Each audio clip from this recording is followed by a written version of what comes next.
اعوذ باللہ من الشیطان الرجیم بسم اللہ الرحمن الرحیم الحمد للہ رب العالمین باعث الانبیاء والمرسلین بارئ الخلائق اجمعین ثم الصلاة والسلام علی سید الخلق محمد وآلہ الطیبین الطاہرین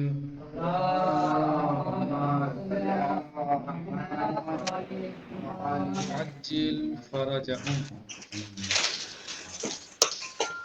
ہمارا درس اور گفتگو چل رہا ہے بحث نبوت میں،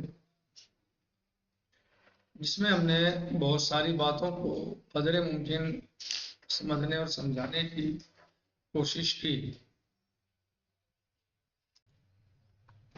اور ہم نے بحث نبوت میں ہمارے آخری نبی حضرت محمد مصطفیٰ صلی اللہ علیہ وسلم کی نبوت کے بیان میں اور نبوت کے بارے میں بہت ساری باتوں کا ذکر کیا ہے۔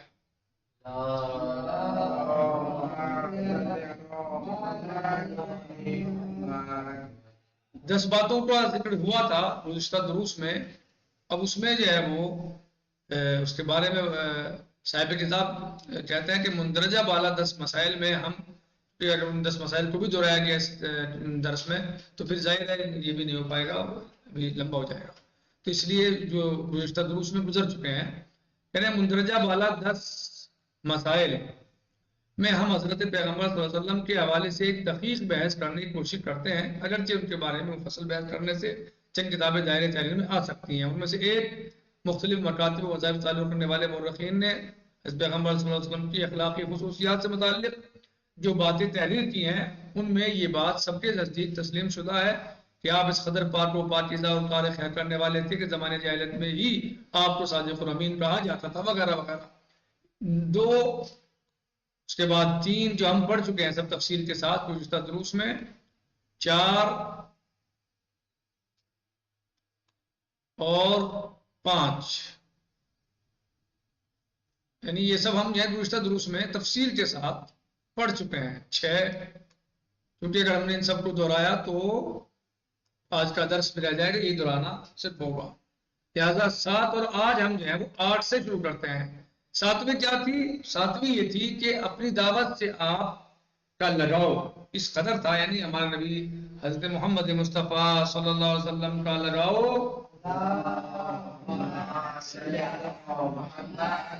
اپنی دعوت سے اس قدر تھا، اور اصلاحی آئین نامے سے آپ کا عشق و فداکاری اور اس کا پابند ہونا بھی آپ کی حقانی دلیل ہے، یعنی آپ اپنے دعوی نبوت سے جو آپ دعویٰ کرتے تھے یا جو آپ کو عشق تھا، یعنی الہی آئین نامے سے وہ بہت زیادہ تھا، آپ کا لگاؤ اور عشق الہی آئین نامے سے یا آپ اپنی دعوت سے بہت زیادہ لگاؤ رکھتے تھے۔ اس بعض جنگوں کے میدانوں سے جب تازہ اسلام لانے والے لوگوں کے پاؤں اگڑ گئے تو آپ انتہائی سختی سے دشمن کے مقابلے پر ڈٹے رہے اور دشمن کی لالچ دینے یا دھمکانے غرض ہر قسم کے انداز و اطوار کے مقابلے میں ثابت قدم رہے، اور کوئی بھی بات یا مسئلہ آپ کے پاؤں میں لغزش پیدا نہ کر سکا، یعنی آپ بڑی مضبوطی سے جو ہے وہ جمے رہے۔ تو آپ صلی اللہ علیہ وسلم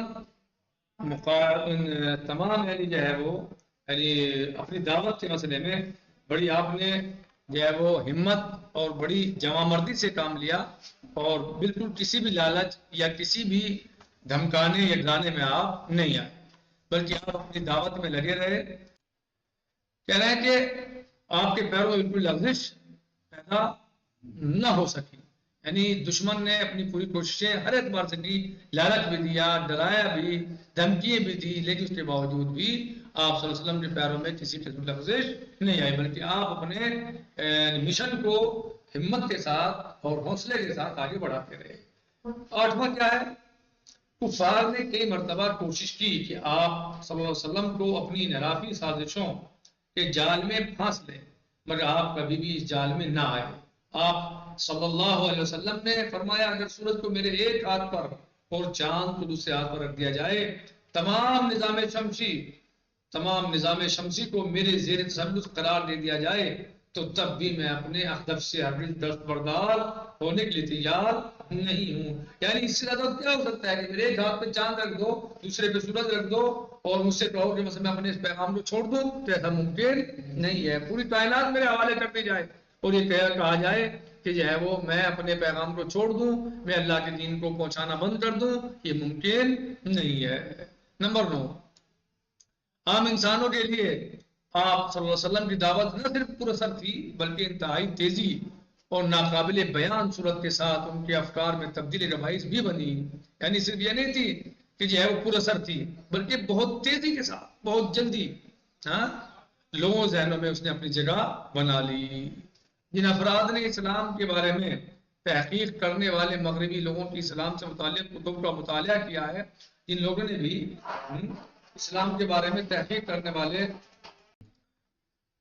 جن لوگوں نے بھی جو ہے اسلام کے بارے میں تحقیق کرنے والے مغربی لوگوں کی اسلام سے متعلق کتابوں کا مطالعہ کیا ہے، ان کو پڑھا ہے، وہ جانتے ہیں کہ مغربی موقفین اسلام کی پیدائش اور پھر تیزی کے ساتھ اس کے پھیلاؤ سے کس قدر حیران ہیں. یعنی دین سماوی کے اعتبار سے اسلام سب سے آخری دین ہے، اسلام سب سے آخری دین ہے، لیکن آج کس پوزیشن میں پھیل چکا، کتنے لوگوں نے اس کو قبول کر لیا، کس حد تک پہنچ چکا ہے. صحیح، جبکہ دشمن اپنے پورے کام انجام دے رہا ہے اسلام کے خلاف، اسے لوگوں کو دور کرنے کی کوشش کرتے ہیں ہر طریقے سے، ہر اعتبار سے، مگر اسلام اپنی آب و تاب کے ساتھ بڑھ رہا ہے اور لوگ اس کو قبول کر رہے ہیں. غرب اور یورپ کے لوگ اس کو قبول کر رہے ہیں، بڑی مقدار میں قبول کر رہے ہیں. مثلا مغرب کے 3 مشہور اساتذہ کہ جنہوں نے تاریخ تمدن عرب اور مشرق میں اس کی بنیادیں نامی کتاب تحریر کی ہے. کیا؟ تاریخ تمدن عرب اور مشرق میں اس کی بنیادیں نامی کتاب تحریر کیا ہے. کتاب کا نام کیا ہے؟ تاریخ تمدن عرب اور مشرق میں اس کی بنیادیں. اس نام کی کتاب یہ تحریر کی ہے. اس حقیقت کا اعتراف کرتے ہوئے لکھتے ہیں، یہ کون؟ یہ لکھتے ہیں کہ اس بات کو جاننے کے لیے کہ اسلام نے اس قدر تیزی سے کیسے ترقی کی، یعنی سوال دماغ میں آتا ہے نا کہ اسلام نے اس قدر تیزی سے کیسے ترقی کی کہ اسلام آسمانی ادیان میں سب سے بعد کا دین ہے، آخری دین ہے، اور اس کے بعد تیزی سے کیسے آگے بڑھ گیا، اتنی مقدار میں لوگوں نے اس کو کیسے قبول کر دیا. تو کیسے اتنی ترقی اسلام نے کی، ایسے اتنی جلدی کیسے جو ہے وہ اسلام پھیل گیا، اور 1 صدی سے بھی کم عرصے میں ترقی پذیر دنیا کے تمام اہم علاقوں پر چھا گیا. اب تک کی گئی تمام کوششوں کے بعد بھی یہ راز اور معمہ حل نہیں ہو سکا. یہ راز حل نہیں ہو سکی، بات حل نہیں ہو سکی، معمہ یہ خدا حل نہیں ہو سکا. جی ہاں، یہ واقعاً ایک معمہ ہی ہے، یعنی وہ خدا ہی ہے، گتھی ہے یہ کہ اس زمانے کے ناگفتہ بے وسائل کے باوجود اس قدر تیزی کے ساتھ اسلام کروڑوں لوگوں کے دلوں کی گہرائیوں میں کیسے اتر گیا، جبکہ ایسے وسائل نہیں تھے، بہت زیادہ وسائل کہ بہت اچھے وسائل تھے، بہت زیادہ اہم وسائل تھے، پر اس کے باوجود بھی اسلام کیسے جو ہے اتنے لوگوں کے دلوں میں اور گہرائیوں میں اتر گیا، بہت سی تہذیبوں اور ثقافتوں کو ختم کر کے ایک نئی تہذیب اور ثقافت کو کیسے وجود میں لے آیا. یہ واقعی اسلام کی حقانیت اور اسلام کی جو ہے وہ حقیقت پسندی کی دلیل ہے. اور یعنی ایسے حالات میں بھی اسلام نے اس زمانے میں بھی اپنے دشمنوں کی پوری بھرپور مخالفت کے باوجود اس تیزی سے ترقی کی اور اتنا آگے بڑھ گیا اور کروڑوں لوگوں کے دلوں میں بس گیا. 10، آپ کے دشمن کفر و استکبار کے سردار، ظالم، ثروت مند اور خود پسند تھے. جو آپ کے دشمن تھے یعنی ہمارے نبی حضرت محمد مصطفیٰ صلی اللہ علیہ وسلم کے دشمن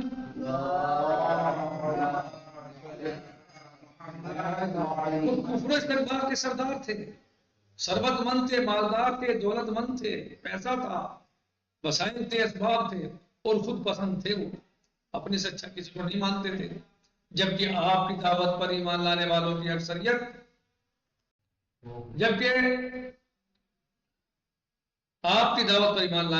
اکثریت پاک دل نوجوان تھے. یعنی جو آپ پر ایمان لاتے تھے وہ کون لوگ تھے؟ وہ صاف ستھرے دل کے انسان تھے، پاک صاف دل کے انسان تھے، وہ نوجوان تھے. اور ایک بہت بڑا گروہ جو محروم و مظلوم طبقات پر مشتمل تھا. یعنی آپ کو آپ کے ساتھ آنے والے لوگوں میں محروم لوگ بہت بڑی مقدار میں ہوتے تھے، مظلوم ہوتے تھے، جن پر ظلم کیا جاتا تھا.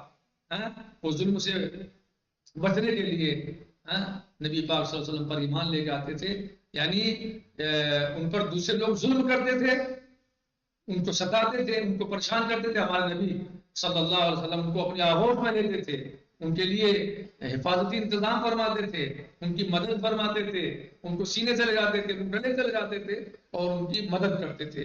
جبکہ دوسرے لوگ ان پر ظلم کیا کرتے تھے، ان کو پریشان کیا کرتے تھے، تو ہمارے نبی ان کو ان کی مدد کرتے تھے. حتیٰ کہ غلام بھی تھے، یعنی بہت سارے بہت لوگ جو ہیں وہ غلام تھے اس زمانے میں، لیکن وہ ایمان لائے ہمارے نبی صلی اللہ علیہ وسلم پر. یعنی وہ افراد کے جن کا تمام سرمایہ فقط سچائی و پاک دلی تھی، اور وہ حق کے مثال متلاشی اور پیاسے تھے. یعنی وہ کیا تھے؟ حق کے متلاشی تھے، حق کے پیاسے تھے. صرف اور صرف ان کو حق چاہیے تھا، ان کو حق چاہیے تھا صرف. اس تمام بحث کے بعد کہ جس کی شرح بہت تفصیلی ہے، ہمیں نتیجہ نکال سکتے ہیں کہ آپ کی دعوت ایک الہی دعوت تھی، ایک ایسی دعوت جو لوگوں کی طباع اور نفوس میں اتر گئی، طبیعتوں میں اور نفسوں میں اتر گئی. ایک ایسی دعوت جو پروردگار کی طرف سے لوگوں کو فساد و تباہی، جہالت، شرک اور ظلم و ستم سے نجات دلانے کے لیے بھیجی گئی تھی. یعنی یہ سب باتیں جو آپ سن رہے ہیں، پڑھ رہے ہیں، دیکھ رہے ہیں کہ آپ کے دشمن مثلا کفر استکبار کے سردار، ظالم، ثروت مند، خوب پسند تھے، جبکہ آپ کی دعوت پر ایمان لانے والے لوگ بھی اکثریت پاک دل نوجوان تھے، اور بہت بڑا گروہ محروم اور مظلوم لوگوں تھا. یعنی مقصد کہنے کا کیا ہے کہ جب سیاسی لوگ کسی کے ساتھ آتے ہیں تو ان کے اہداف ہوتے ہیں کچھ پانے کے لیے، لیکن نبی کے صلی اللہ علیہ وسلم کے ساتھ بڑے لوگ نہیں آئے، سیاسی لوگ نہیں آئے، بلکہ کون لوگ آئے؟ غریب لوگ آئے، کمزور لوگ آئے، فقیر لوگ آئے، محروم لوگ آئے، جو ستائے ہوئے تھے، ڈرائے ہوئے تھے، جن کے اوپر ظلم و تشدد کے پہاڑ توڑے جا رہے تھے. وہ نبی پاک صلی اللہ علیہ وسلم کے ساتھ آئے، آپ پر ایمان لائے. آپ صلی اللہ علیہ وسلم نے ان کی دلجوئی کی، ان کی حمایت کی، ان کی مدد کی، اور ان کو جو ہے وہ اپنے ساتھ رکھا، ان کی عزت کی. جو ستائے ہوئے تھے، مظلوم تھے، پریشان تھے، ظالموں کے ظلم سے پریشان تھے. تو یعنی یہ واضح صاحب دلیل اور لگتا ہے اور محسوس ہوتا ہے، اور یہ واضح دلیل ہے کہ اگر بڑے لوگ آتے تو ممکن تھا کہ کچھ سیاسی مسئلہ ہوتا، کچھ لین دین کا مسئلہ ہوتا، کچھ لینا دینا ہوتا، کچھ معاہدے ہوتے، ایگریمنٹ اس طرح کے ہوتے. لیکن نبی پاک صلی اللہ علیہ وسلم کا لوگ آئے نہیں ہیں، کیونکہ ادھر کوئی ایسا مسئلہ تھا ہی نہیں سیاست کا. یہ سیاسی مسئلہ نہیں تھا صرف کیا ہے کہ جو ہے وہ لوگ آتے اور معاہدے کرتے، کچھ عہدوں پہ فائز ہوتے، نہیں، بلکہ وہ تو بیچارے خلوص کے ساتھ، اخلاص کے ساتھ نبی پاک صلی اللہ علیہ وسلم کے پاس آئے، اور اپنی انہوں نے وہاں پر جو ہے وہ عزت کو دیکھا، اپنی اہمیت کو دیکھا. اور آپ صلی اللہ علیہ وسلم کے یہاں آپ صلی اللہ علیہ وسلم نے سب کو گلے سے لگایا، سب کے ساتھ برابری کا برتاؤ کیا. عرب عجم، رنگ و نسل، کالا گورا، قومیت، ان سب کو دور رکھ کے ایک عام اعلان فرمایا آپ نے کہ اللہ کے نزدیک سب سے زیادہ مکرم ہے وہ کون ہے؟ جو متقی ہے.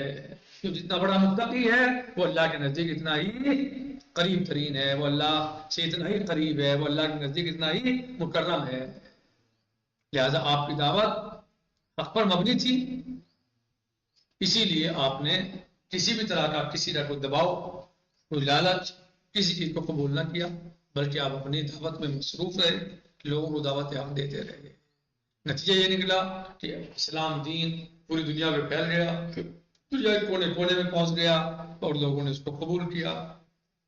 اور یہ اللہ کے نبی کے خلوص کا نتیجہ تھا کہ جو اسلام دین اتنی جلدی پوری دنیا پر پھیلا، پوری دنیا میں پھیلا، کونے کونے میں پہنچا. اور اللہ کے نبی حضرت محمد مصطفیٰ صلی اللہ علیہ وسلم کی کاوشوں اور محنتوں کے نتیجے سے یہ پھولا اور پروان چڑھا. اور بعد نبی اہل بیت محمد مصطفیٰ صلی اللہ علیہ وسلم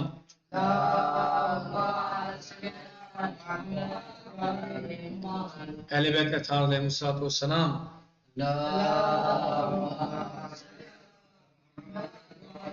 کی محنتوں، مشقتوں، کاوشوں سے پوری دنیا میں یہ دین پھیلا اور پہنچا اور باقی رہا. بالخصوص امیر المومنین علی علیہ السلام، حضرت صدیقہ فاطمہ زہرا سلام اللہ علیہا، امام حسن مجتبیٰ علیہ السلام، اور سید الشہداء حضرت ابا عبداللہ الحسین علیہ السلام،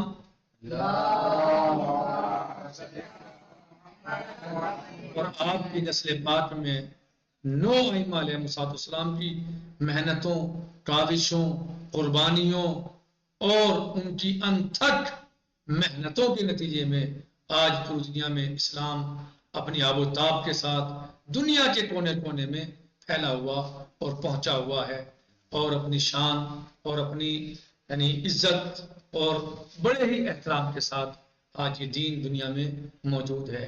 یہ سب کا سب نبی پاک صلی اللہ علیہ وسلم کی محنتوں اور آپ کے اہل بیت اطہار علیہ السلام کی کاوشوں اور ان کی محنتوں کا نتیجہ ہے، اور اتباع اہل بیت علیہ السلام کی محنتوں، مشقت اور قربانیوں کا نتیجہ ہے جو آج ہم دین اسلام کے پیروکار اسلام پر باقی ہیں اور اسلام پر چل رہے ہیں، اور پوری دنیا میں اسلام آپ کو نظر آ رہا ہے۔ نکتفی بہذا المقدار، باقی انشاءاللہ آنے والے درس میں۔ والحمدللہ رب العالمین، السلام علیکم ورحمۃ اللہ تعالی وبرکاتہ، فی امان اللہ، خدا حافظ۔